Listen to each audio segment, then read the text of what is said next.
Nii, lugupeetavad komisjoni liikmed, arutame täna siis kontrolli aruannet kõrgvererõhu tõve kui kroonilise haigusega patsientide ravi ja jälgimine. Kutsutud on meil sotsiaalminister proua Joller, ministeeriumi tervishoiuteenuste osakonna spetsialiseeritud abipoliitika juht proua Mariken Ross, Tervise Arengu Instituudi direktor Annika Veimer ja Tervisekassa perearstiabi teenuse juht Laura-Johanna Tuisk.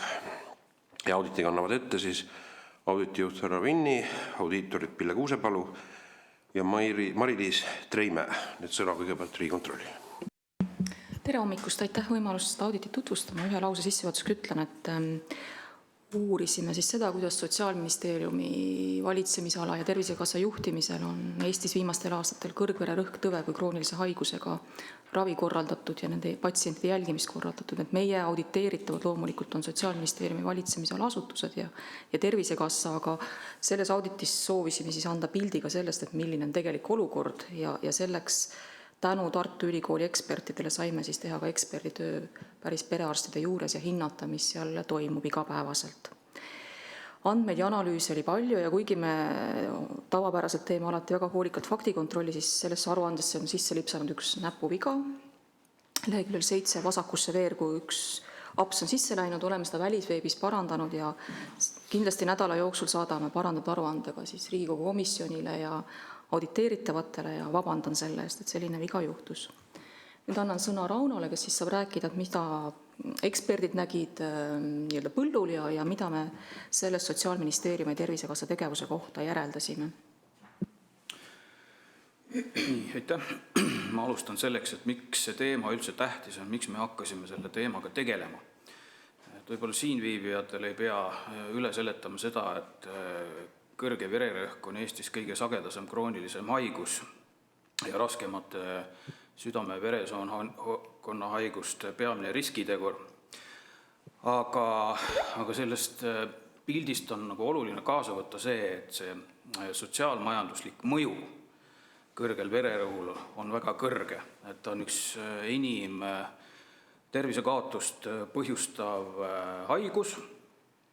Ja Eestis on ravikindlustatutest neid inimesi, kes on diagnoosiga, on suurusjärgust 400 000. Ja siin on tähtis veel meeles pidada seda, et kõrgvererõhk tõve või kõrget vererõhku üle maailma öeldakse, et aladiagnoositakse sel põhjusel, et paljudel inimestel need vaevused ei pruugi kohe endast tunda anda. Et inimene ei pruugi võib-olla nagu mõista või seostada oma mingit enesetunnet sellega, et on kõrge vererõhk. Nii et siin on hästi tähtis see diagnoosimine, siis nagu krooniliste haiguste puhul ikka, siis patsiendi jälgimine ja raviplaanist kinnipidamine ka patsiendi enda poolt. Nii et need olid ka teemad, mida me siis vaatasime. Aga ühe märksõna veel ütlen, et see parempoolne maakaart seal näitab seda, et kuigi Eesti on nüüd viimastel aastakümnetel teinud läbi väga pika teekonna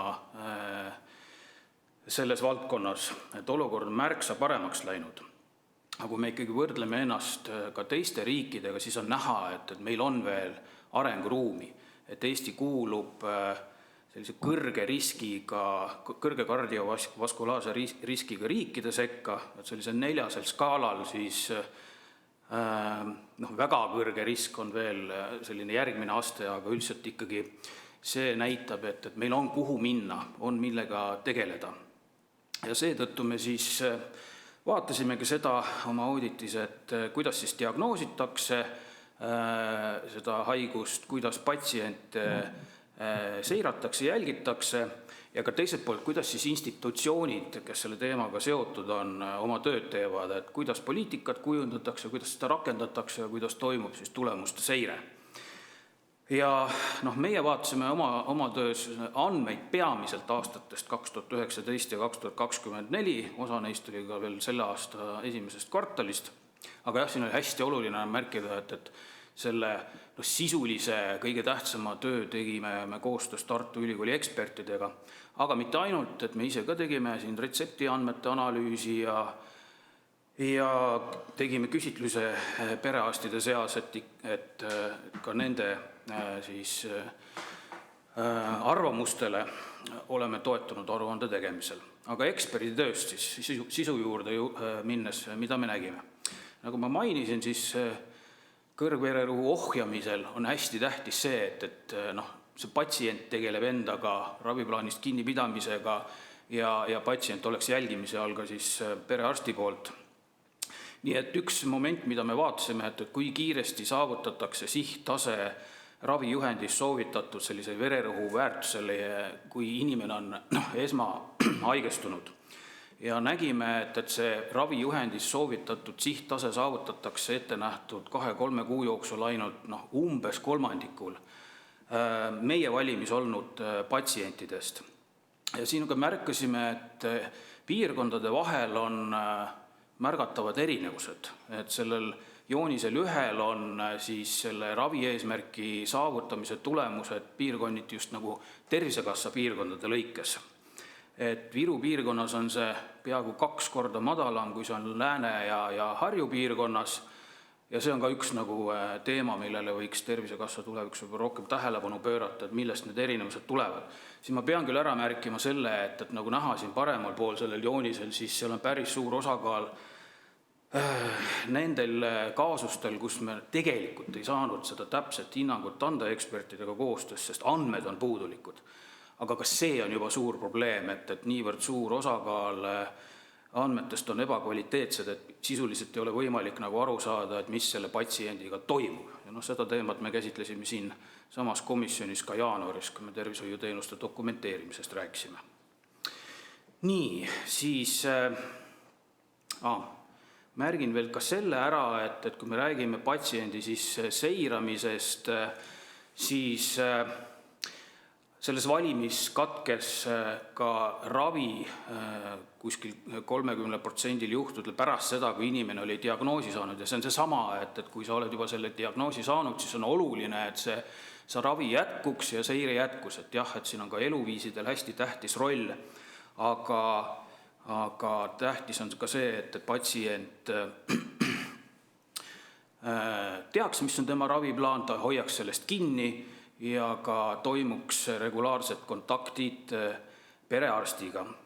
Ja siin järgmisel pildil ongi siis see vaade, et kui sageli siis patsiendid on tervishoiutöötajatega, olgu siis perearst, tema meeskonnaliige või kardioloog ühenduses, sest ravijuhend on ette, et raviskeem vaadatakse kord aastas patsiendil üle ja eriti oluline on see kõrgema riskiga patsientide puhul, et selles valdkonnas siis jaotatakse patsiendid 3 astmesse ja kõige tõsisemad on selles 3. riskiastmes, et kui üldiselt üle platsi, siis kõikide nende riskigruppide rühmas vaid 37% siis kord aastas selle meie vaadeldud perioodi vältel sattusid perearsti juurde siis, või teise tervishoiutöötaja juurde, siis selles kõige suurema riskiga, kus on see tüsistuste oht on ka juba väga suur, oli see ainult pool. Nii et sellised päris tõsises olukorras olevad patsiendid ei olnud meie valimis hästi seiratud või nende haigust siis nagu ei ohjatud nii hästi. Siis mida me vaatasime, oli ka ravimite võtmine, ehk siis see raviplaanist ka kinnipidamine on hästi tähtis ja see patsiendi enda vastutus ka on ikkagi tähtis. Nüüd me nägime oma töös, et ligi pooled patsientidest meie vaadeldud perioodi vältel ei ostnud ravimeid nii palju välja, et nad tegelikult võtaks seda ette nähtud vormis, sest tegelikult kõrgvererõhktõvi üsna hästi allub ravile, kui on õige raviskeem. Nii et seetõttu tuleks ka seda aeg-ajalt üle vaadata ja patsiendidel on endal ka tähtis, et nad perearsti ettekirjutusi jälgiksid. Aga jah, meie andmed seda ei kinnitanud, et sellega Eestis kõik üleliia hästi oleks. Ütleme nii, et arenguruumi taas nagu on. Siis üks komponent selles ravis on eluviis, eks ole. Et kõik me teame, et ülekaalulisus ja suitsetamine ja alkoholi tarbimine mõjuvad meie tervisele kehvasti. aga teinekord patsiendid vajavad ka sellist väikset tõuget, et sellisest nagu teadmisest või üldteadmisest nüüd nagu käitumisse jõuda või hakata ka enda nagu eluviise siis muutma, et perearstid teevad seda nii sellise jooksva nagu ravitegevuse käigus, aga on ka eraldi teenused olemas Eestis alkoholist ja tubakast selle raviks ja siis loobumiseks. Nii et me nägime, et tegelikult perearsti meeskonnad ei jõua piisavalt eluviisiga seotud riskitegureid hinnata ja ei jõua nii palju nõustada, kui võib-olla võiks. Ja see kõik viib sinna, et lihtsalt nagu probleem on selles, et kui sul isegi on see haigus, siis sa võid seda päris hästi kontrolli all hoida, sellega edukalt elada, aga ka süsteemi vaatest ja kogu selle ühiskonna vaatest on see, et mida tõsisemaks see haigus kujuneb, seda suurem on sul tüsistuste riski. Vot seal hakkab see majanduslik mõju ikkagi väga jõuliselt peale tulema, et infarktid, insuldid ja kõik need keerulised haigused on tohutu suure haiguskoormusega. Ja siis, kui vaadata seda süsteemi poolt, et miks see siis niimoodi on, siis küsides ka perearstide enda käest, et mis on need probleemid, mis on need takistused, mured, võimalused, siis üks esimese asju, mida nimetati, et perearstidel ja nende meeskondadel on ressursside nappuse tõttu piiratud võimalus just selleks nagu süsteemseks jälgimiseks ja tüsistuste ennetamiseks just niimoodi ka nagu ravijuhend ette näeb. Just küljest meil on päris selline kaasaegne hea ravijuhend, aga teisest küljest meie oma töös näeme seda, et perearstid ei suuda sellest ravijuhendist niimoodi nagu kinni pidada ja üks põhjus on ressursside puudus. Visiidiajad on piiratud, meeskonna liikmete arv võib-olla ei ole nii palju kõikide nende ülesannete ärategemiseks, mis kõik kokku on perearstide meeskondadel. Ja see on üks põhjus, miks kõike seda, mida nagu juhendis on ette nähtud või soovitatud, ei suudeta ära teha. Siin võiks olla abi erinevatest digilahendustest ja neid Eestis on ka. Tervise infosüsteem, kus raviteave on retseptide e-süsteem, on tervisejuhtimise töölaud ja otsustustugi ja patsiendid ka saavad oma infot vaadata terviseportaalist, aga samas see süsteem on nagu killustatud, et ka kõikidel perearstidel tegelikult ei ole lõpuni ühetaoline juurdepääs sellele informatsioonile, sest nende enda infosüsteemid võivad olla mitmekesised ja puuduvad ka sellised automaatsed meeldetuletused nii arstile kui ka siis patsiendile, mis visiitidest, retseptide uuendamise vajadusest või kontrolli vajadusest teada annaks.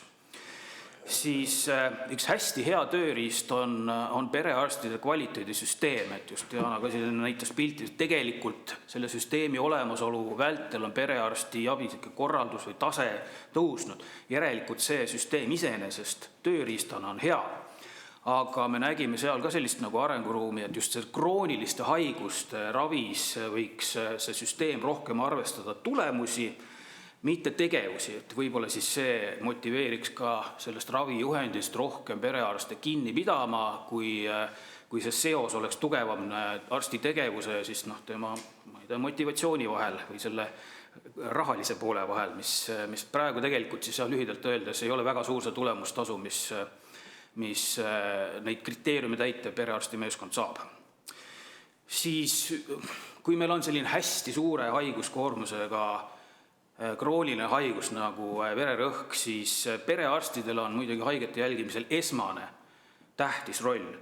Kuid nagu just rääkisime, nad on koormatud ja selle haiguse levik on väga lai, siis arvestades seda, siis Eestis kasutatakse vähe ära ka teisi esmatasandi tegijaid, olgu selleks töötervishoiuarstid või siis apteegid, ka apteekrid, ehk siis ju tööealised inimesed, need, kes kuskil ametis on, need kohustuslikus korras peavad käima töötervishoiuarsti juures ja seal alati peaks mõõtma vererõhku.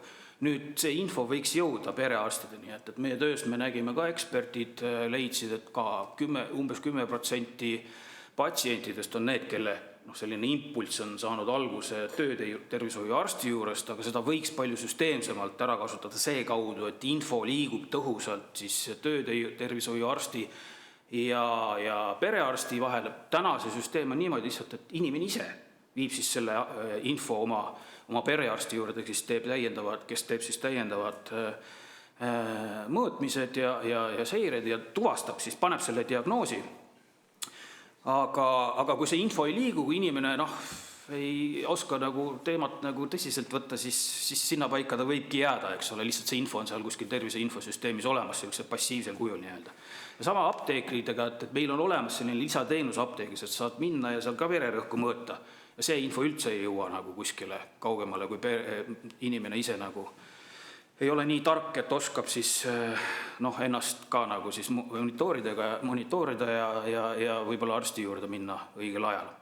Nii et see on nagu, need võimalused veel, et võib-olla nende rolli paremini läbi mõeldes, infovahetust tõhustades oleks kindlam see, et patsiendid nüüd jõuavad sellest märkamisest, sellest tähelepanekust siis sellisesse süsteemsesse seiresse ja perearsti jälgimise alla.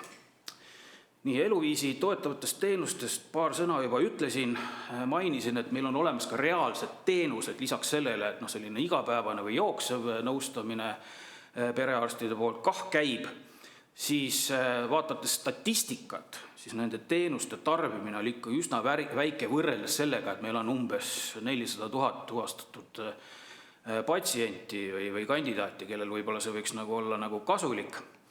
Ja mainisin ka, et põhjust, et selles inimese selgitustöö tegemiseks, see võtab ju aega, et sa pead inimesega suhtlema, aru saama, kuidas ta elab, mis on tema eluviisid, selgitama, et meil on sellised teenused, sul on sellised võimalused, eks ole, et seda tõuget, seda nügimist või müksamist anda, et selleks enamasti ressurssi ei ole. Siin võiks olla lahendus see, et meil on olemas ka erinevad teised spetsialistid. See sama nõustamistööd tegelikult ei pea ju tegema perearst, seda võib teha pereõde, seda võib teha ka selleks väljaõppe saanud näiteks toitumis- või liikumisspetsialist. Aga täna veel ei ole et see võimalus loodud, et me võtaksime seda kui tervishoiuteenust, seda nõustamist, mis puudutab liikumist, toitumist ja muud taolist. Et on inimesi, kellel võiks see abi olla, on inimesi, kes tegelikult ei soovi sellist nõustamist ja see on ka täiesti okei ja fine. On inimesi, kes ise on targad ja tegelevad endaga, siis on terve hulk sellised, kes võib-olla sellist väikest nagu lüket vajaks, et nad oleksid teadlikud võimalustest esmalt ja teaksid nendest teenustest ja oskaks siis ka küsida seda, et kas ma saaksin sellist teenust. Kui ma ei tea, et selline teenus eksisteerib, ma ei oska seda küsida. Nüüd, ja siis siin slaidil on nüüd see suur pilt või vaade, süsteemi vaade, et meil on olemas rahvatervise arengukava ja seal on kõige suurem ja tähtsamad eesmärgid nagu surmade vähendamine, tervena elatud eluaastat, nii edasi.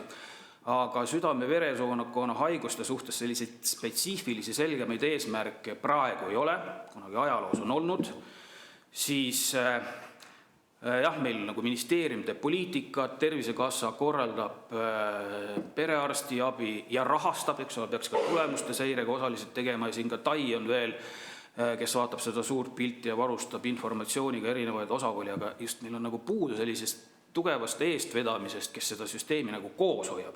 Igal inimese osapoolel on oma justkui roll olemas, patsient, perearst ja siis riiklikud institutsioonid. Aga lõpuks, kui see paistab näiteks ka andmete killustumusest välja, et info on siin ja seal, eks ole, et aga sellist terviklikku pilti ja eestvedamist või juhtimist head ei ole, nii et see killustatus on üks märksõna, kus me süsteemi tasandit vaatame ja see viib sellele, et süsteem võib-olla rohkem reageerib, kui suunab või juhib seda olukorda. Ja siis siit meie soovitused, et kui me vaatame hästi suures pildis, mis on tähtis. Tähtis on see, et inimene peaks oma raviplaanist või skeemist kinni, võtaks niimoodi ravimid nagu ette on nähtud. Siis on tähtis see, et perearsti meeskonnad saaksid teha seda tööd, mis ravijuhendis on soovitatud. Parim teadmine on sinna kokku kirjutatud, et nad suudaks teha seda, mis on ette nähtud. Ja siis kolmandaks, et see süsteem siis nagu toetaks seda. Siis me peakski võib-olla vaatama, et kuidas süsteem saaks aidata ka perearste, et toetada neid ülesannete jagamisega seal meeskonna sees, siis arendada neid digilahendusi, mis muudaks lihtsamaks info liikumise, automatiseeriks meelde tuletusi nii perearstide kui patsientide vaatest, annaks parema ülevaate nendest riskipatsientidest, kes on kõige suuremas riskis. Et täna see info nagu Tervisekassa võtab kokku, saadab ka perearstidele, ikkagi ta on selline nagu süsteem, mis on nagu ühesõnaga sul ei ole jooksvat ülevaadet, kõige aktuaalsemat ülevaadet sellest ja üks nüanss siin on veel see, et osad inimesed lihtsalt, kes on tegelikult haiged, ei jõuagi radarile, nad ei olegi selles süsteemis, nad ei ole selles riskipatsientide nimekirjas, kuna nad on süsteemi välised justkui nagu. Ja siis see kvaliteedisüsteemi kasutamine, hea süsteem saab nagu timmida, et seda nagu potentsiaali veel rohkem ära kasutada. Et just selle kvaliteedi parendamisega tegeleda. Ja ravijuhend, see on hästi nagu hea vahend ka selle nagu kvaliteedi hindamiseks ja sealt siis nagu edasi minekuks, et ravijuhendi enda rakendusplaanis on kirjas, et seda tuleks ka aeg-ajalt vaadata, et kuidas seda kasutatakse, mis need tulemused on. Ja me ütleme ka, et siin tuleks rohkem ravijuhendi järgimist siis seirata. Ja see infovahetuse koostöö parandamine esmatasandil töötervishoiu ja siis ka apteekrite vahel tuleks otsustada, et kes mida võib teha, mida apteeker võib teha, mida ta tohib sisestada tervise infosüsteemi, mida ta näeb ja mida ta ei näe ja nii edasi. Et kõik see tervise andmete kaitse oleks ka korrektselt korraldatud. Siis see nagu mõte, et kui meil on nagu ressurssi puudu, meil on inimesi puudu, et siis otsustada, et kas võiks kasutada ka neid teisi spetsialiste inimeste eluviisi toetamisel, just krooniliste haiguste ohjamisel ka rohkem ja siis kogu see süsteemi, see planeeri, vii ellu, siis vaata tulemusi ja korrigeeri seda loogikat rohkem selles süsteemis parandada, et eesmärgid oleks selged, mõõdikud oleks paigas ja vastutus konkreetne, nii et need on need minu märksõnad. Aitäh! Aitäh ja ma annaksin sõna proua ministrile. Proua minister peab ära minema ka 9:30 on seal see Auvere drooniga veel valitsuse istung, eks ole. Et proua Joller, palun. Ja, tere! Ma ei saanud kohe mikrofoni lahti, vabandust. Ühesõnaga, Riigikontrollile suur tänu. Teema on aktuaalne, loomulikult suremus kõrgvererõhutõve tüsistustesse on meil number 1 Eestis. Et selles mõttes ma väga mõistan. Ma natukene võib-olla olen kriitiline selles osas, et Riigikontrollil kindlasti ongi oma roll riigiasutustele nagu tähelepanu juhtida, et mida üks või teine peab tegema, aga ma tooksin siin tugevalt välja ikkagi ka inimeste endi vastutuse. Kui inimesele on arst öelnud, et teil on vererõhk kõrge, palun pöörduge perearstile. Ükskõik, mis arst see on see töötervishoiuarst, mõni muu arst, on see apteeker või on see ükskõik kes, isegi sõber, kes on tal mõõtnud vererõhku, siis seda tuleks kuulata. Ja mitte keegi, mitte ükski perearst ega pereõde ei pea minema kättpidi inimest vedama kliinikusse ja ütlema, et nüüd hakkame ravima. Lisaks ei pea ükski arst minema inimesega koos apteeki ja ostma seda ravimit välja ja talle igal hommikul seda suhu panema. Ehk et inimese vastutus on number 1 kõikide selliste haiguste ravis. Loomulikult saavad meedikud aidata ja peavadki olema, aga tervishoiutöötajad ja tervishoid on inimesele ikkagi tugisüsteem, mitte tema kontrolli või ka ohjamise, nagu siin on öeldud, tegelikult isegi võiks öelda ohjeldamine. Me ei taha ometi juhtida vererõhku, vaid me tahame ohjeldada ehk kontrolli all hoida vererõhku. Et siin see roll on Riigikontrollil absoluutselt märkamata jäänud, patsiendi roll. See võiks olla kas või ühe lausega ära mainitud. Nii, ühesõnaga, inimene peab seda ise tegema. Ja kui on veel töötervishoiuarsti juures käimine samamoodi, kui on antud juhend minna perearsti juurde, siis tuleb seda teha. Töötervishoiuarstid panevad oma info digilukku ja see on kättesaadav kõikidele patsientidele, kõikidele perearstidele, kõikidele õdedele. Et siin ei ole tegelikult vaja eraldi infot, et suunata veel kuidagi mingisuguseid teavitusi teha, ma ei kujuta ette. Ma perearstina ei kujuta seda ette. Aga ma loomulikult ma ütlesin, et see on oluline teema ja ministeerium on juba tegutsenud päris palju. Ma arvan, et minu kolleegid ministeeriumist saavad natuke täpsemalt hiljem võib-olla rääkida, aga ma hästi lühidalt ütlen, mis lahendused meil on juba ammu töös. Isegi enne minu tulekut oli osaliselt need töös. Esiteks digilahendused. Meil Eestis on Tarkvara pole mitte kunagi tervishoius riiklikult juhitud, mitte mingil moel, see on olnud kogu aeg eraturu käes ja see on olnud nii hea kui ka halb ühtemoodi. Halvast poolest ma ütleks seda, et tekkinud on monopolid, mis tähendab, et see tarkvara, mida näiteks perearstid kasutavad, on väga ebasõbralik kasutajate suhtes. Ja seetõttu ei ole näiteks meil väga olulisi teavitusi töölaual, näiteks seda, et inimene on EMO-s käinud, kiirabi käinud või et ta on jõudnud, ma ei tea, on e-konsultatsiooni vastus saabunud, mis iganes, et need palju olulisemad teavitused ei ole jõudnud perearstide töölauale. Ehk kui ma räägin siin töötervishoiuarstide teavitustest, siis need on ajakriitilisuse poolest oluliselt madalamal prioriteedil. Ja nüüd on Tervisekassa võtnud siis endale eesmärgiks ikkagi teha perearstidele keskne digilahendus, mis on modulaarne ehk et hakatakse nii-öelda jupikaupa arendama ja seal sees saavad olema ka teavitused, aga siis kindlasti prioriteetide järjekorras, ütlen ausalt, mina arvan, et töötervishoid ei ole number 1 prioriteet. EMO ja kiirabi on tähtsamad, aga see selleks. Ühesõnaga, digilahendused on arendamisel ja ma loodan, et mõne aasta pärast on need ka kasutajasõbralikumad. Digilahendused on võimaldanud perearstidel jälgida krooniliste haigete, nendega tehtavaid tegevusi juba aastaid, ma ütleks 10 aastat kindlasti. Kindlasti nad võiksid olla mugavamad, paremad, aga meil on need olemas. Mis on tõesti puudu või ütleme vähene, on rahastus. Ehk et kui siiamaani moodustasid krooniliste haigete jälgimisest saadav rahastus moodustas tulemustasuna umbes 2,5% perearstide sissetulekust, siis sellest aastast me seda natuke muudame. Oleme juba muutnud, rahastussüsteem on kvaliteedi poole kaldu ja ka krooniliste haigete poole kaldu. See tähendab, et perearstid, kes teevad kvaliteetsemat tööd, kelle nimistus on rohkem krooniliste haigustega patsiente, nende rahastus on suurem. Ja see proportsioon on plaanis, seda on plaanis veelgi suurendada. Tervisekassa sõnul eesmärk on, et 2,5% asemel tulemustasud moodustaksid 12,5%, ehk et siis oleks ikkagi palju suurem motivatsioon kui praegu tegeleda ka krooniliste haigustega. Teine asi, mis on juba töös ja millest on eile meedias ka päris palju juttu olnud, on tulemuspõhine rahastamine.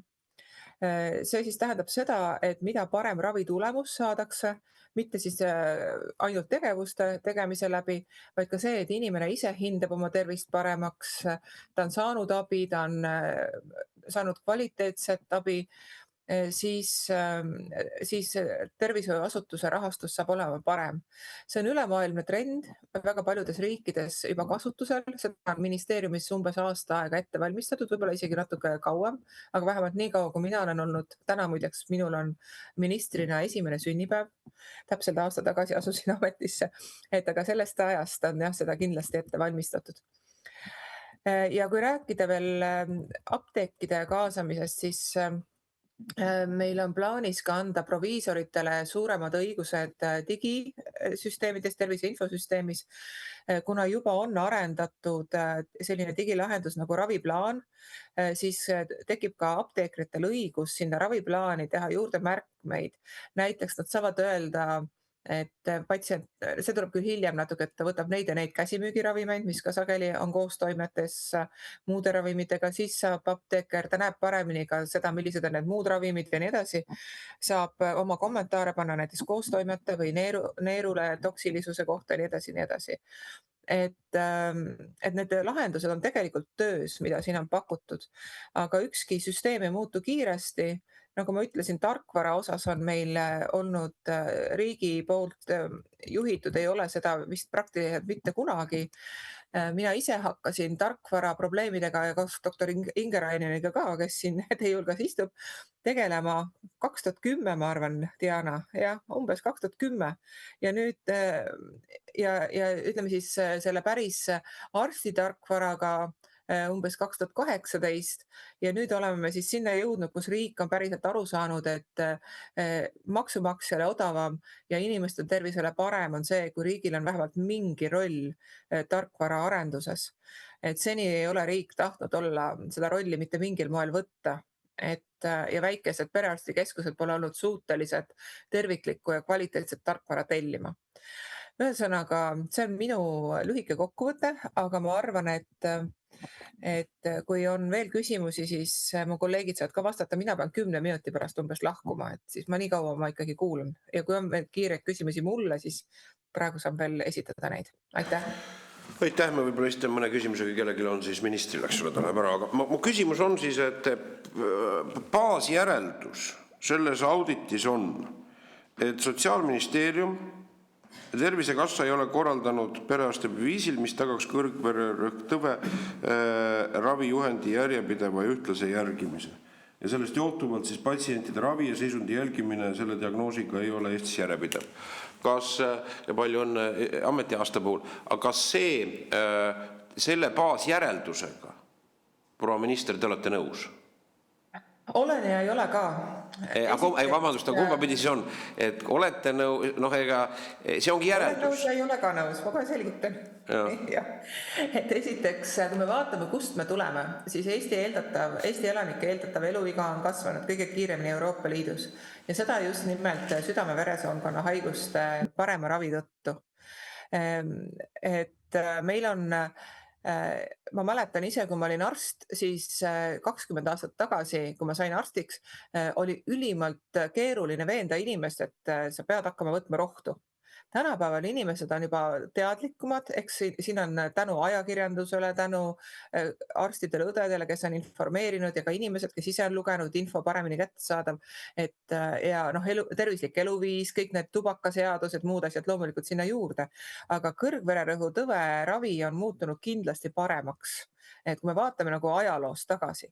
Teine asi on see, et ravijuhised, mille mitte järgimises Riigikontroll arste justkui süüdistab, on tegelikult vabatahtlikud. Nende arstidel ei ole kohustust riiklikult kindlaid ravijuhiseid järgida. See on tegelikult, seda nimetatakse heaks kliiniliseks tavaks, neid juhiseid järgida, aga on väga palju erandlikke olukordi, kus neid järgida ei saa. Et see on nüüd siis üks pool, millega ma ei ole nõus. Ma olen nõus kindlasti selle poolega, mida ma juba ka ütlesin, et riik ei ole tegelikult väga pikka aega näiteks neid samu tarkvara probleeme lahendanud, mis väga tõsiselt häirivad ka krooniliste patsientide jälgimist. Ja siin ma olen, ja teine asi on siis seesama rahastamine, et see rahastus, mis on krooniliste patsientide jälgimiseks, ei ole seni olnud proportsionaalne tööga ja ei ole olnud ka väga motiveeriv. Et selle osa, need kaks osa meil on praegu lahendamisel. Üks asi on patsientide teadlikkus arusaadavalt, inimest ei saa vägisi ravida ja tablette võtta, üks ole, see on selge ja seda ei saakski nii kehtestada, oleks mõeldamatu. Aga ma küsin nüüd seda, et jättes kõlvale patsientide teadlikkuse, ühiskonnas on nagu üldise tervisekäitumisliku hoiaku, aga kas siis praeguses seiresüsteemis, kas praegune seiresüsteem, ütleme, need on need elemendid, et arendada seal digitaalsed ja nõnda teavitusasju, aga kas praegune seiresüsteemi puhul proua minister, teie hinnangul, kui meil on, ma ei tea, kui suur hulk inimesi nüüd selle diagnoosiga inimesi kuuluks selle seiresüsteemi alla, 400 000 inimest vist mitte, aga et kui palju inimesi patsientidest jääb kõrvale omal valikul, selles mõttes, et ta valib siis, mis iganes motiividel siis, et ta ei jälgi seda siis juhendit või arsti ettekirjutust.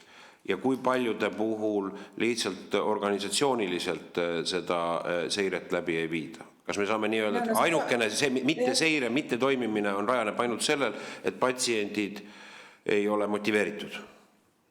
No seda on keeruline öelda, eks ta lõpuks on alati patsiendi otsus. Lihtsalt küsimus on selles, kui kaua on tegelenud näiteks arst või õde sellega, et patsienti motiveerida. Kas või sellest, et mõni inimene, ta sul 7-8 aastat ei võta rohtu ja siis ta ikkagi lõpuks on valmis, kuna iga kord on räägitud. Näiteks. Aga üks asi, mis on küll olnud Eestis jällegi täiesti tähelepanuta, on tervishoiuteenuste kvaliteet. Ja seesama olukord, mida siin on kirjeldatud, see on tegelikult üks olukord, mis peegeldabki meie süsteemse kvaliteedi järelevalve puudumist.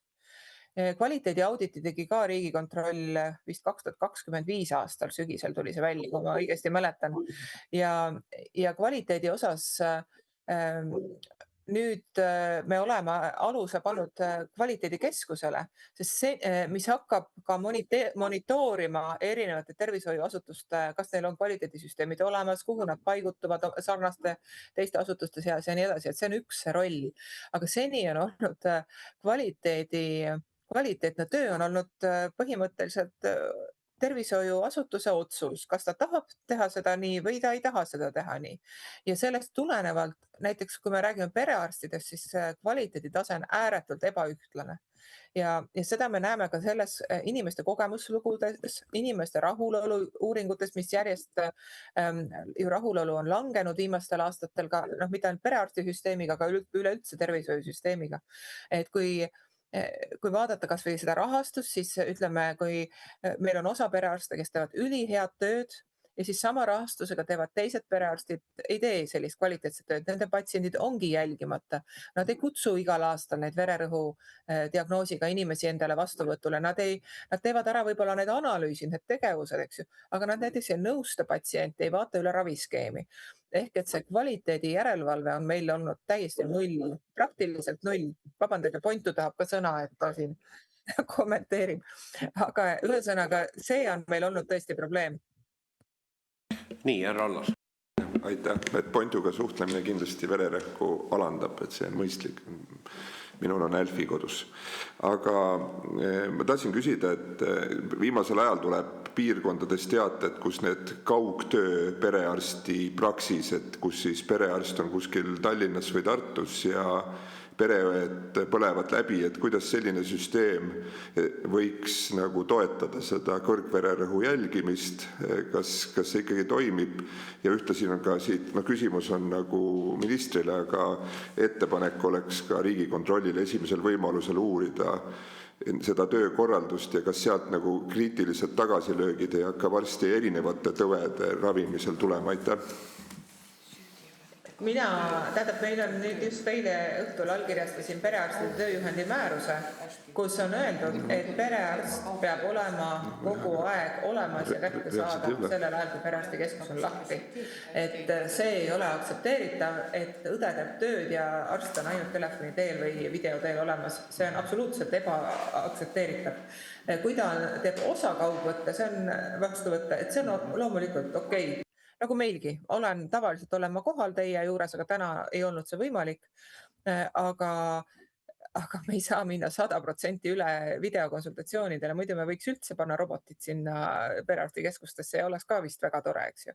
Et perearst peab olema kohal ja peab olema kättesaadav ka õele ja õde ei pea üksi vastutama kõikide patsientide eest. Nii, kas proua ministrile veel küsimusi on? Kui ei ole, siis me täname ja võtaksime siis järgmise kutsutu ja kuulaksime siis kas Mariken Ross ministeeriumist soovib proua ministrit täiendada?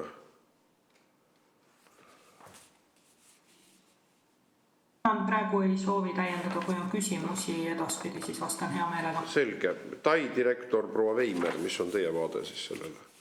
Patsienti teadlikkusele ja ennetustööle. Tere hommikust, loodan, et on kuulda. Ja suur aitäh Riigikontrollile sisuka töö eest ja oli Tai poolt ka suur rõõm koostööd teha.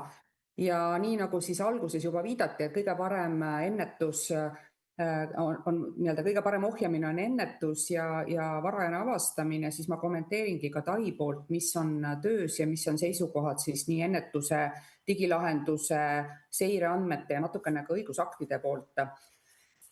Kõigepealt Tervisekassaga on Tail selles teemavaldkonnas päris suur koostöö ja me korraldame täna koostöös Tervisekassa rahastusega tervishoiutöötajatele koolitusi, et tagada tervishoiutöötajate võimekus motiveeriva intervjueerimise tööriista abil siis pakkuda nõustamisteenust inimestele alkoholi tarvitamise ravi, häireraviks ja samuti siis nikotiinist loobumise nõustamist.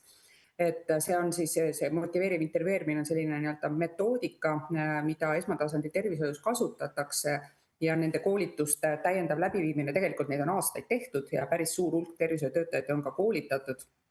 Et see võiks anda tõuke, et inimeste teadmised rohkem ka praktilise tervisekäitumisse jõuaksid. Siis teisena me jätkame praegu juba töös olevat toitumisnõustamise mudeli väljatöötamist, milleks me kasutame Euroopa Sotsiaalfondi vahendeid. Ja see mudel on siis selle toitumisnõustamise rakendamise eelduseks loodetavasti siis valmib 2027 lõpuks. Lisaks nüüd on selline nii-öelda lootus, mille kohta tuleb otsus märtsi lõpuks. Me osaleme siis Kultuuriministeeriumi algatatud projektikonkursil ja oleme lõppvoorus liikumisretsepti väljatöötamise ja katsetamise osas. Ehk siis eesmärk on erinevaid liikumisretsepti variante võrrelda ja testida, mis siis kõige parem oleks. Ja kui me nüüd edukaks osutume konkursil, mis järgmise nädala lõpuks selgub, siis me alustamegi Tai toitumise andmebaasi Nutridata liikumismooduli arendamist, mis sisuliselt päädib sellega, et on võimalik välja kirjutada tervishoiutöötaja poolt liikumisretsept, mis on siis nii-öelda kirjalik personaalne soovitus mingisuguse konkreetse kehalise aktiivsuse jaoks. Et see on siis selline ka üks tulevikuarendus. Keegi selle kindlasti teeb, kas see siis on nüüd Tai või keegi teine. Nõustun ka selle ettepanekuga, et erinevaid digilahendusi või kaugmonitooringu arendamise järgi on vajadus ja peame väga oluliseks tegelikult seda, et oleksid olemas ka valideeritud tööriistad, ehk siis mis iganes digilahendusi kasutatakse, need tööriistad peavad olema valideeritud ja Tervise Arengu Instituut on siis koos Tartu Ülikooli kliinikumiga loonud psühhomeetrilise hindamisvahendi ka alkoholi, tubaka ja sõltuvusainete tarvitamise jaoks, mis on siis kannab lühipealkirja Assist. Seda on võimalik digitaliseerida tulevikus siis ka perearsti abis kättesaadava või käepärase töövahendina kasutamiseks. Nii et digilahenduste arendamise eelduseks on see, et on metoodika olemas ja on mõõdikud olemas ja need on valideeritud. Siis õigusaktide poole pealt menetluses on praegu ka tervishoiuteenuste korraldamise seaduse muudatus, mille üks eesmärk on see, et Tervisekassa andmekogu ja retseptikeskus liidetakse tervise infosüsteemiga ja see peaks lihtsustama terviseandmete edastamist ja kasutamist.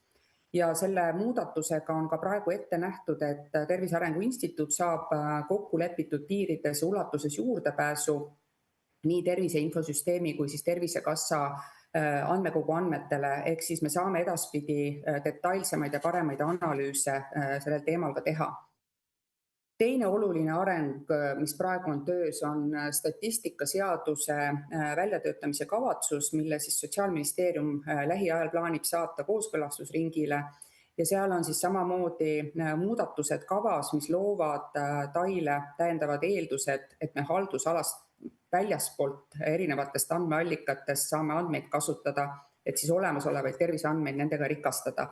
Ja see on siis üks väga oluline seaduse muudatus, mis võimaldab ka TAIl vältida topeltandmete kogumist, et kui meil on õigused saada andmed otseallikatest, siis me ei pea neid mitu korda erinevatest kohtadest küsima.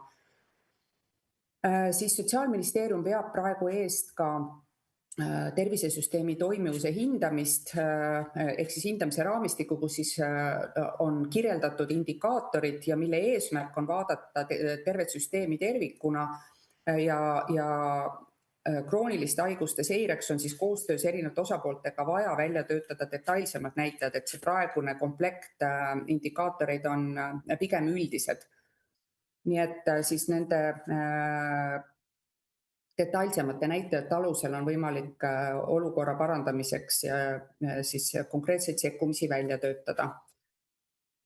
Ja nõus ka viitega kesksele koordineerimisele, et programmide tasandil on rollid üldjoontes määratud, aga kui vanasti oli eraldi südame-veresoonkonna haiguste strateegia, siis täna see on nii-öelda integreeritud rahvastiku tervise arengukavasse ja taaskord siis seesama tervisesüsteemi toimivuse hindamine, mis praegu töös on, et see hõlmab muude haiguste kõrval ka südame-veresoonkonna haigusega seotud näitajaid.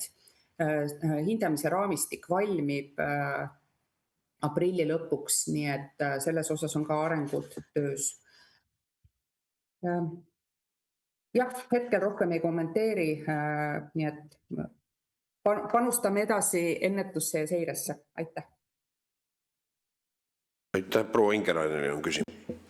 Ja aitäh ja tere kõikidele minu poolt, et üks võib-olla Riigikontrollile, et see perearsti ja tema patsiendi suhe on nii pikaaegne ja kui mina näiteks Tervise Arengu Instituudiga koostöös mõtlesime välja Alval teenust, et siis kõik Järveotsa perearstikeskuse patsiendid said selle teenusega kaetud, see on siis alkoholi liigtarvitamise nõustamise teenus ja ütleme selle uuritava aja sees teatud patsientidel ei ole mõtet seda korrata, et võib-olla selle teenuse kasutus oleks olnud nagu mõistlikum võtta pikemaajaliselt, et ma arvan, et patsiendid läheks ka hulluks, kui ma iga kord nagu selle teenusega jälle alustaks, et seal on nagu piirid, et millal seda teha saab.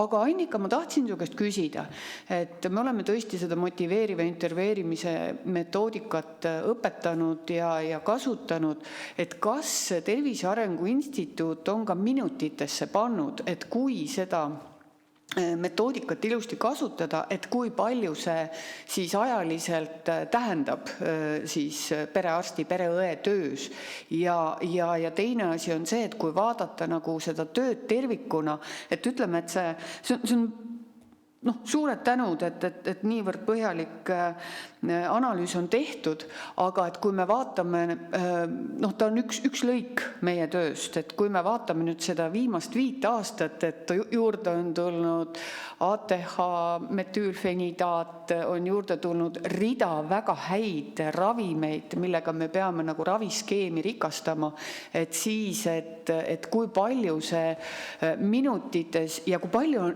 realistlik, et me suudame seda ravijuhendit nagu rakendada, et kas te olete neid minuteid ja seda nagu tööpäeva või töövoogu analüüsinud?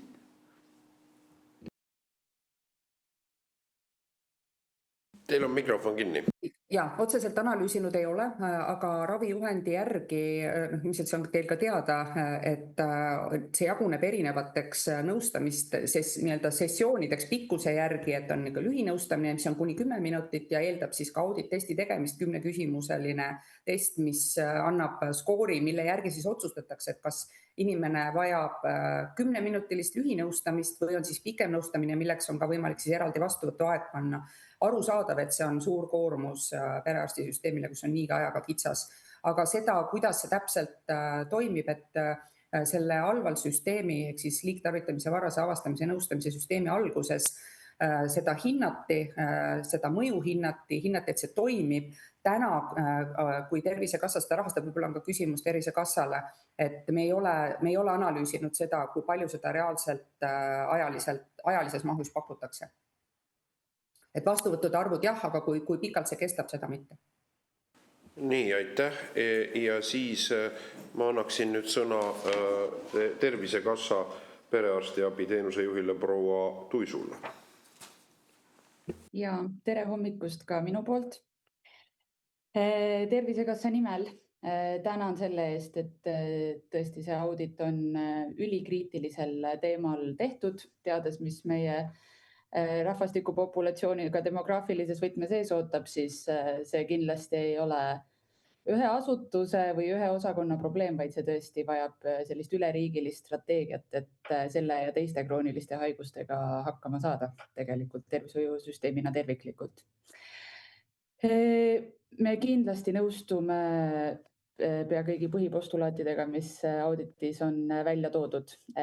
Krooniliste haigustega patsientide parem jälgimine, perearstide ühtlasem kvaliteet ja ka erinevad meetodid, kuidas ravijärgimust toetada.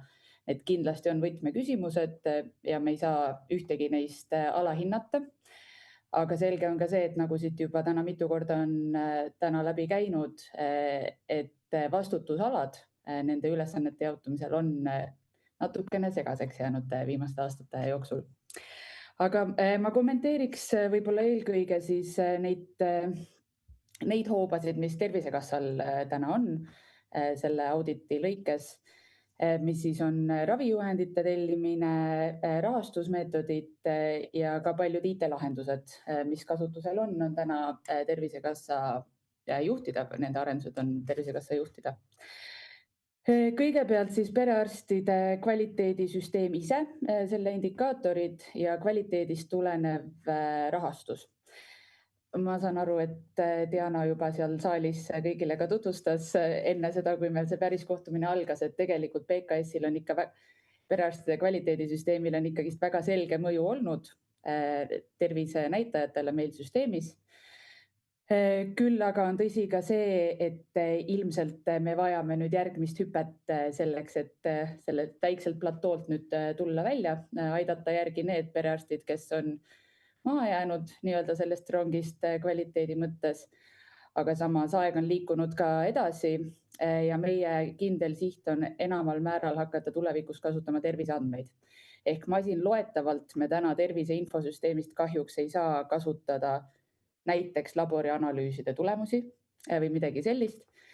Aga see on väga suur tehniline tiigrihüpe, kui me ühel hetkel seda suudame teha, see tõenäoliselt järgneva aasta või 2 jooksul juhtub. Aga arvestades, et perearstide hulk väheneb ja haigete hulk suureneb, siis seda riskipatsientide hulka me peame hakkama paremini kitsendama selleks, et suunata siis see fookus sinna, kus sellest kõige rohkem kasu on. Ja PKS-i süsteemi kindlasti on võimalik, kvaliteedisüsteemi on kindlasti võimalik indikaatoritega täiendada ja see ongi, iga kvaliteedisüsteem peabki olema pidevas arengus tulenevalt sellest, et missugused on indikaatorid tulemused. Aga samas ka kvaliteedisüsteem ise kindlasti ei ole selline võluvits, sest et me ei ole ka sellises luksuslikus positsioonis, et me näiteks võtaks perearsti nimistu ära perearstilt, kes kvaliteedisüsteemi tulemusi nii hästi ei täida, sest et me vist kõik teame, mis meil see perearstide hulgaga see seis on. Nii et see vajab väga nutikat lähenemist. Küll aga üks võimalik meede siis on rahastuse muutmine tulenevalt kvaliteedi tulemustest. Ja nagu minister ka juba mainis, siis kuni eelmise aasta lõpuni perearstide rahastuses 2,5% aastas sõltus kvaliteedist. Nüüd jaanuarist jõustus meil uus rahastusmudel perearsti tasandil. Vara ilmselgelt öelda, mis on selle suurem mõju, aga me saame öelda seda, et rahastusest sõltub tänaseks juba ligi 8,7% perearstide aasta rahastusest, mis on esiteks väga suur hüpe. Ja teiseks, see on ka enam, kui tegelikult ühelgi teisel erialal meil tervishoiusüsteemis on. Nii et me kindlasti selles osas oleme õigel teel. Aga nagu siit on ka läbi käinud, siis ainult ravitulemuste järgi me kindlasti ei saa hakata tervishoiuasutusi rahastama, sest et ravitulemuslikkusel on ka väga palju vastutust patsiendil ja seda kõike me ei saa tervishoiutöötajatele panna. Aga kindlasti täiendada meie praegust süsteemi me saame. Ja, Diana. Suur rõõm näha, et mul on nagu see küsimus, et kui kaugel need infosüsteemide arendused on, et ma tõesti kutsun teid kõiki tervisejuhi töölauda vaatama, mis on maailmas, ma arvan, kõige parem, aga et kui ruttu juhtub see, et et see suunaks nagu paremini dokumenteerima, et me näeme sellest auditist ka, et meil ei olnud võimalik üldse andmeid analüüsida, kuna andmeid ei olnud.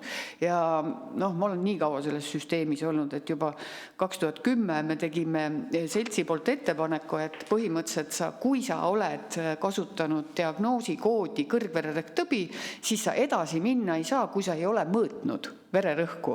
Ja nagu lennupiletit ostes, et kui sul kastid on täitmata, siis sa tegelikult arveni ei saa jõuda. Et mis sa arvad, mis ajalises vaates me oleme, et tekiks siis täpsem andmete sisestus loendite ja nende standardite abil, mis me oleme tegelikult pakkunud? Ja kindlasti need struktureeritud andmeväljad on hädavajalikud selleks, et me üldse saaks et me saaks ka tsentraalselt paremini aidata tervishoiutöötajaid tegelikult, see käib nagu mõlemat pidi. Kui rääkida konkreetselt perearsti infosüsteemist, siis selle puhul on selle aasta plaan saada valmis eelanalüüs, aga arusaadavalt see on tohutult suur ettevõtmine tervishoiu valdkonnas ikkagi suhteliselt pretsedenditu, eks ole, et hakata sellist tsentraalset lahendust looma millelegi, millele varem on olnud nii-öelda vaba turg. Ja nüüd siis leida midagi, mis sobiks, vastaks vajadustele perearstiabi valdkonnas siis 405 asutusele ja kui siis suuremas plaanis me tahame kogu tervishoiusüsteemi sinna külge linkida, et siis see kindlasti see eelanalüüs ise on juba mahukas.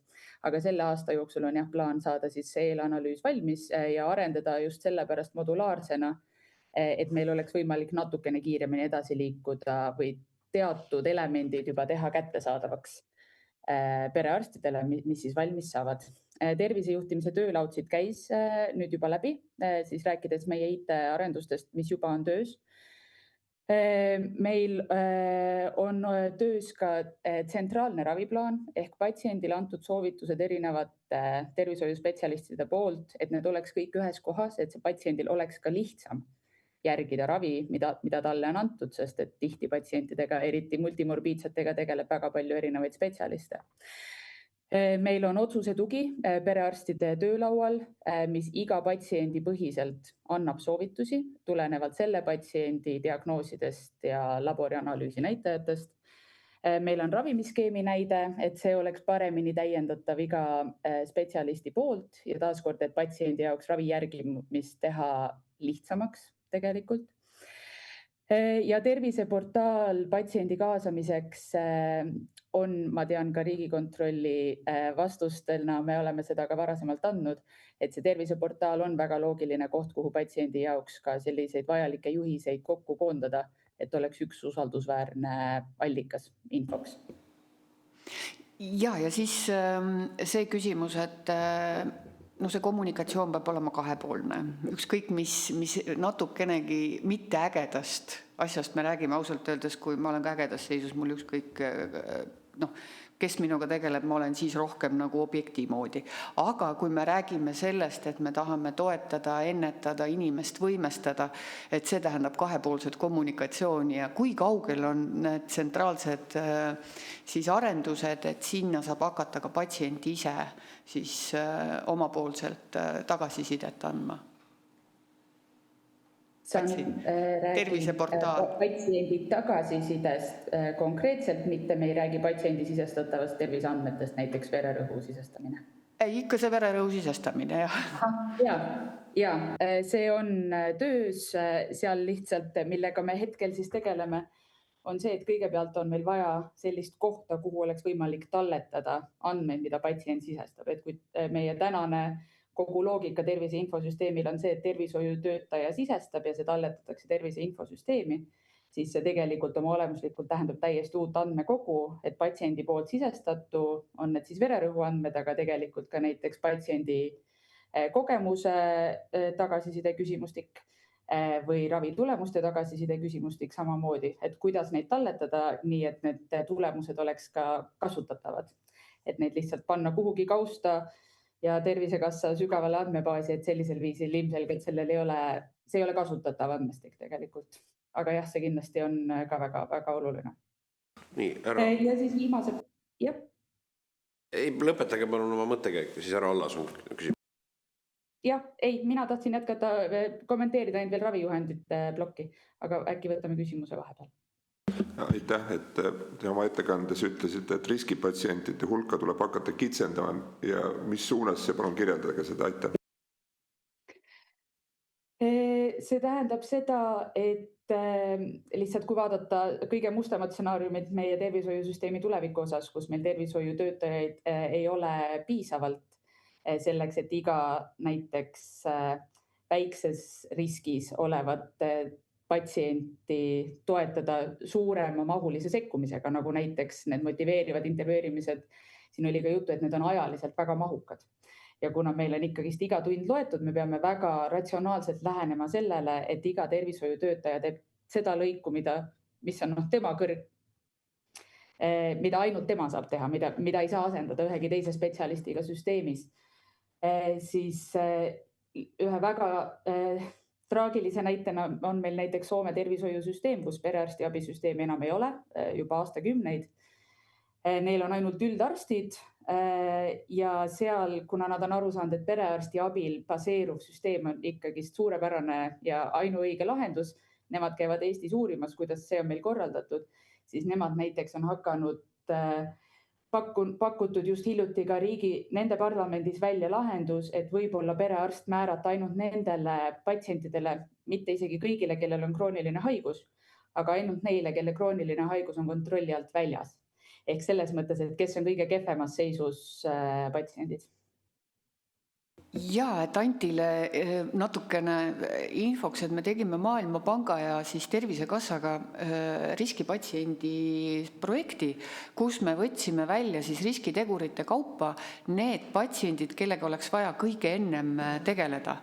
Et näiteks minu nimistus kõrgvererähktõve patsiente on umbes 400, siis nendest pooled saavad ilma minuta väga ilusti hakkama või väga lühiaegse sekkumisega, aga nendest pooltel, nagu nad vajavad rohkem nõustamist, toetamist, vaatamist ja nendest veel pooltel on raviskeemid nii keerulised, et kõige nagu targem on, et arst pühenduks selle sekkumise sisse, mis on kõige mõjusam. Et olgem ausad, ma olen oma keskuses proovinud ka toitumisnõustamist ja mul oli väga, on toitumisterapeut, siis see on väga madala mõjuga sekkumine. Et seal me ei suuda niivõrd seda haigust mõjutada, küll aga ravimitega. Et siis me peame prioritiseerima, et kuhu me selle olemasoleva ressursi ikkagi suuname.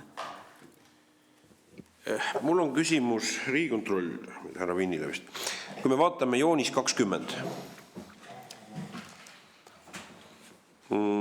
kuidas seda nüüd interpreteerida? Et kas see tähendab, et see protsent osakaal, jätame need maakonnad kõrvale, aga selles siis niisuguses oranžid punktikesed, et protsent osakaal näitab, et ravijärgimusega tegeleb perearst siis üksnes 18% keskmiselt või patsientidest või mida tegelikult see näitab? Kes oskab vastata? Mina võin vastata. Et see näitab seda, et tegelikult selle valimi raames käsitleti ainult ravimi järgimust või ütleme siis seda, et kuidas patsient raviskeemi järgib 18% patsientidest. Ehk et tegelikult suurem osal seda ei olnud võimalik välja lugeda, et nad seda oleks teinud. Ja siis nagu siin on, teised on siis nii-öelda maakondlikult. Aga kuidas me võtame näiteks, kas see on nüüd puutumus, kas arst on sellega tegelenud, selles mõttes jälginud? Et see ei ole mitte, et kas patsient ise jälgib raviplaani, tunnistab üles, kas ta võtab rohtu või võtta, eks ole. Kui me võtame 27%, et see tähendab, et siis 73% arsti või pereõde ei ole huvi tundnud, kas ta siis raviplaani järgib? Ta ei ole nõustanud raviplaani järgimist just. Nii. Ei ole nõustanud 73% juhtel raviplaani jälgimist, ei ole ma ei tea, mis see tähendab ravi järgimus, siis vestelnud sellest, kas ta ravi järgib või kuidas te interpreteeriste seda? Põhimõtteliselt ta ei ole rääkinud. 82% ja tuvastanud, kas ravimitel on kõrvaltoimeid, mis ilmselt siis nendes keerukates skeemides ei ole tavatu, eks ole, on 83% juhtudest. Aga ma küsin nüüd nõnda, et oli vist Mari-Liis Lill küsis kunagi, et mis on sellel pildil valesti? Et kas see pilt on relevantne või tegelikult peaksid siin numbrid olema 100 või ma ei tea 50 või mis seal oleks olema siis, et me saame aru üldse, see on ju tuum, mida me praegu arutame. See ongi see slaid, tähendab see joonis 20 on küsimus, kas ta on nüüd pädev, arutame seda, eks ole, kas ta vastab tegelikkusele, ma saan võtta siin Diana nimest ja kohe arutada seda, aga teine on tegelikult, et mis siis teie hinnangul või järeldusel peaksid need olema need numbrid? Ma ütlen nii palju, et 2016 tehti seesama analüüs ja siis olid need näitajad tegelikult 40 umbes keskmiselt see protsent ehk et tegelikult praeguseks see olukord on ikkagi läinud halvemaks. Aga ma küsin nii juurde, et mõista ajalist dünaamikat. Kui 10 aastat tagasi oli 2 korda rohkem siis otse kui arstid või perearstid tegelesid selle diagnoosiga inimestega läbivalt, siis aga kas diagnoositavus on ütleme nominaalmahtudes kasvanud? Kui te ütlesite 400 000, kas siis oli 200 000 inimest või? Viiendiku võrra on kasvanud, ütleb proua Ingerainen. No küllap see on nii. Aru saada. Nii, proua Ingerainen. Jaa, sellel on ju ka hästi lihtne seletus, et perearstide arv ei ole tõusnud patsientide või ütleme siis diagnoosi esinemise sagedus on tõusnud ja tõesti need patsiendid, kes olid mul väga armsad 70-aastased prouad, on ju nüüd kõik 80-aastased prouad. Aga kui võtta nende raviskeemid, ma siin enne mainisin, ja juurde tulnud uued väga tõhusad ravimid, et siis see töö hulk on nagu palju suurem. Ja kahju küll, aga mida vanem inimene on, seda sagedamini me peame sekkuma.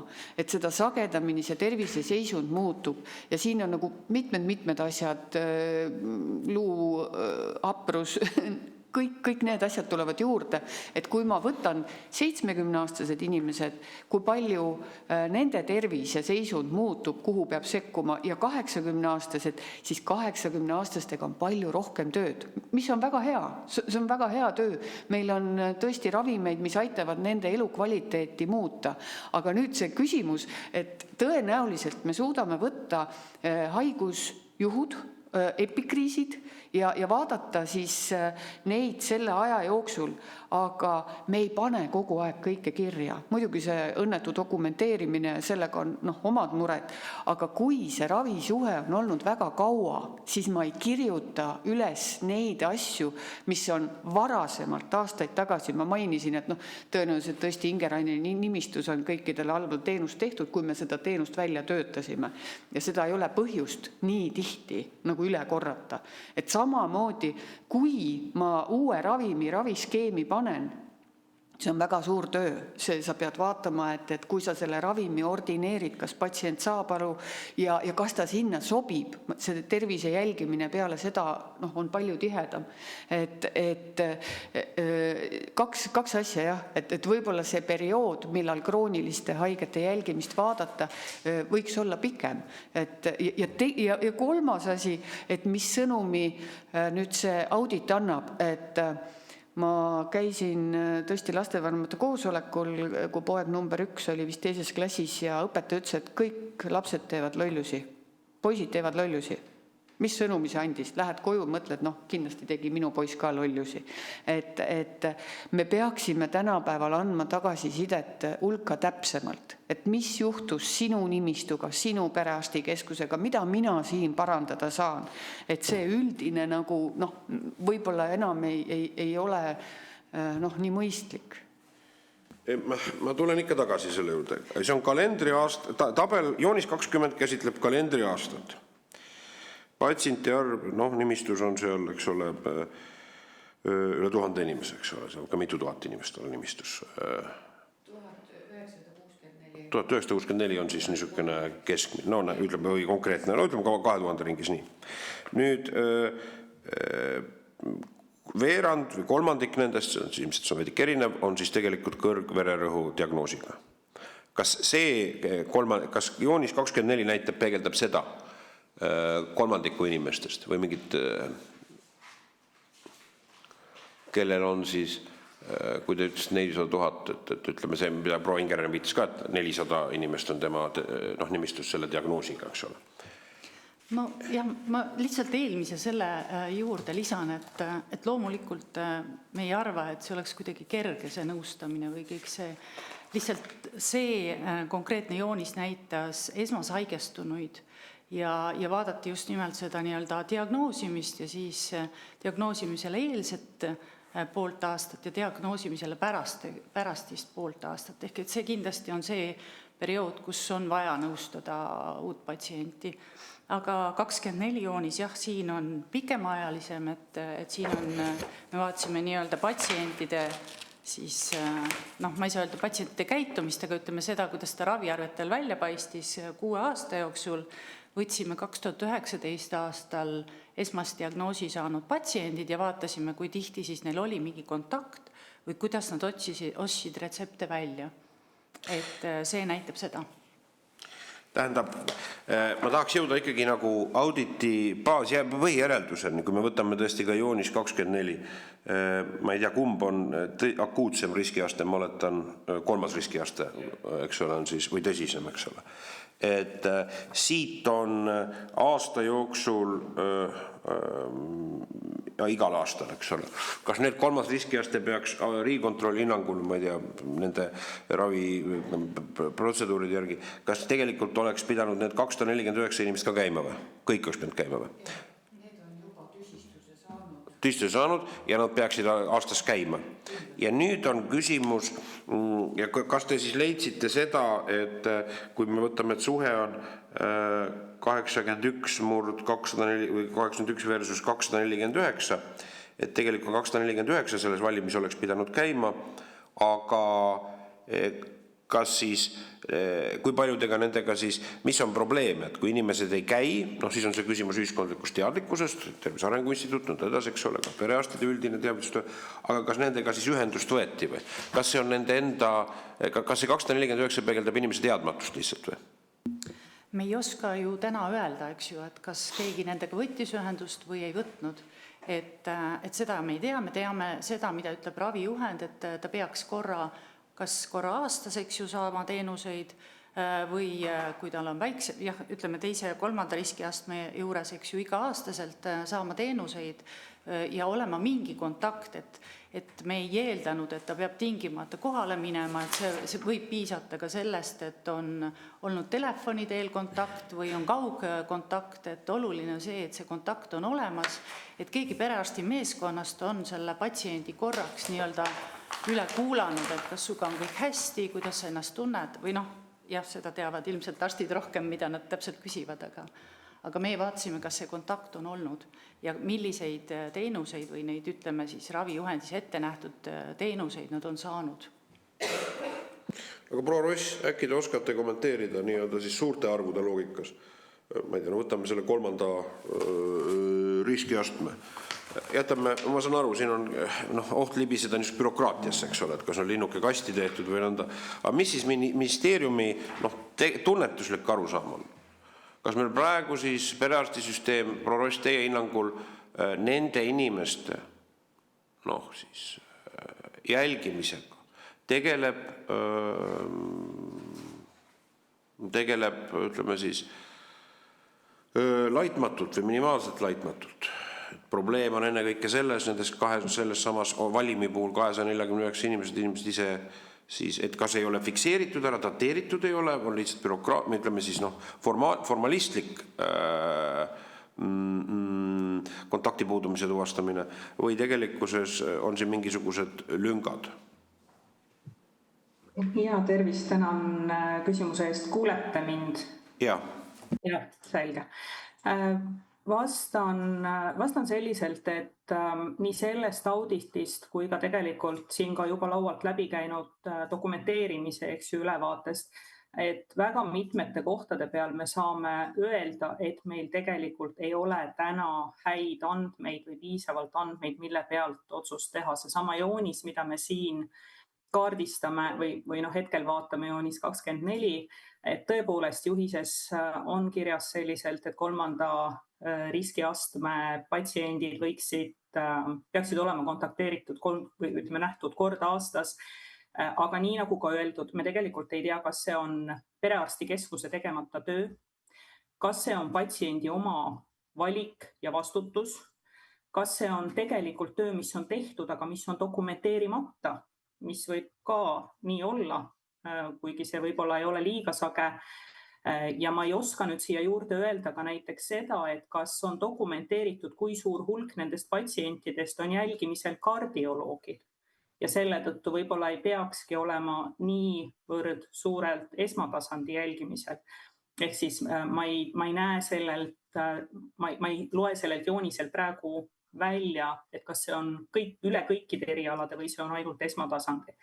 Nii et ma tahaksin arvata, et esmatasand teeb tegelikult perearstiabi teeb tööd paremini, kui me seda praegu dokumentatsiooni alusel öelda saame. Aga kindlasti, nii nagu varasemalt öeldud, meil on siin arenduskohti.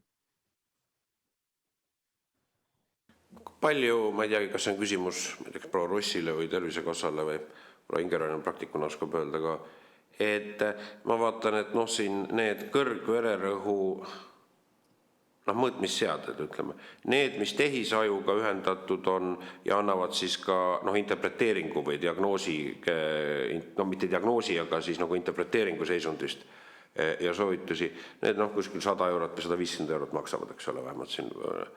Et kui massiliselt neid tegelikult siis Eestis kasutatakse ja kas nad on kuidagi, kas neid üldse, ma ei tea, kas on võimalik linkida ka mingi signaalina siis tegelikult perearsti juurde.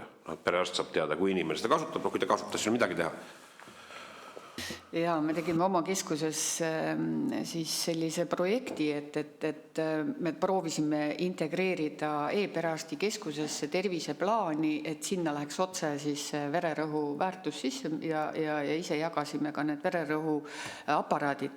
Kahjuks päris niimoodi see ei juhtunud, küll aga kaaluga. Me suutsime kaalu integreerida, et kehakaalu nagu näha. Aga sellel oli ääretult positiivne mõju, kui me vaatasime tulemusi, et kui patsient ise, mis siin salata, patsient panna tööle, et ta ise jälgib seda, ise sisestab andmeid, siis oli kohe see väärtustes näha, et see tulemus oli palju parem. Ja toona selle projekti tulemusena, see oli oma terviseteekonna nimeline, me tegimegi ettepaneku, et oleks see tsentraalne terviseplaan, kuhu saaks siis kahepidine kommunikatsioon, nii siis tervishoid, üle välja, et tõesti need, kes kuskil juba käivad, ei ole mõtet üle käia. Et me oleme rohkem uurinud võib-olla teise tüübi diabeedihaigeid, et seal on päris palju dubleerimist. Aga et oleks see üle välja näha ja et need andmed oleks siis mõlemale poole näha. Aga see, et me suudaksime nüüd kõik vidinad ära integreerida, ma arvan, ei saagi eesmärk olla. Aga me peaksime saama objektiviseerida, et mis seisus see patsient on. Et läheks see tuluke põlema, et kus ja mis. Aga ma nii õudselt tahaks teile näidata seda tervisejuhi töölauda, mis käivitus selle aasta algusest, kus on väga detailselt nagu näha nimistute kaupa, see on siin nüüd minu nimistu ja aastate kaupa, et mis on olnud nende indikaatorite tulemus. Ja seda saaks, ma arvan, kasutada järgmistes auditites, et võib-olla minna täpsemalt, et see Harjumaa ise, ma arvan, et Lasnamäe ja Paldiski ja Kesklinn ei ole võrreldavad. Et võib-olla nad on praegu liiga nagu ühes kohas ja me ei saa sellest teha, ütleme, kui me hakkame ressurssi jagama ja mõtlema, et mis need sammud peaks olema, et samamoodi tehes meil on sama tulemus, et mis nagu täpsemalt juhtuks, miks ma Annika käest küsisin, et kas seda protsessi joonist kõikide nende minutitega on tehtud, et kust me saaksime kõige kiiremini võib-olla selle piiratud ressursi puhul nagu abi.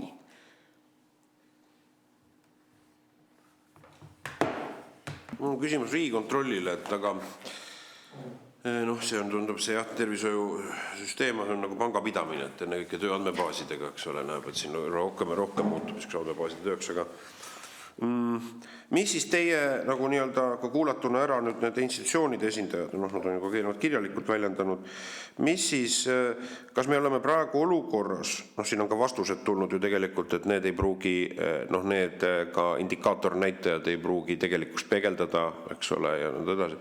Kas meil valitseb praegu teadmatus selles, et me ei saa väita, et meil piisavalt tervisesüsteem pingutab, et inimesi siis järele valvata selle diagnoosiga, eks ole, järele valvata või siis veenda, ütleme siis, või omada dialoogi, eks ole, terviseteenuse pakkumisel.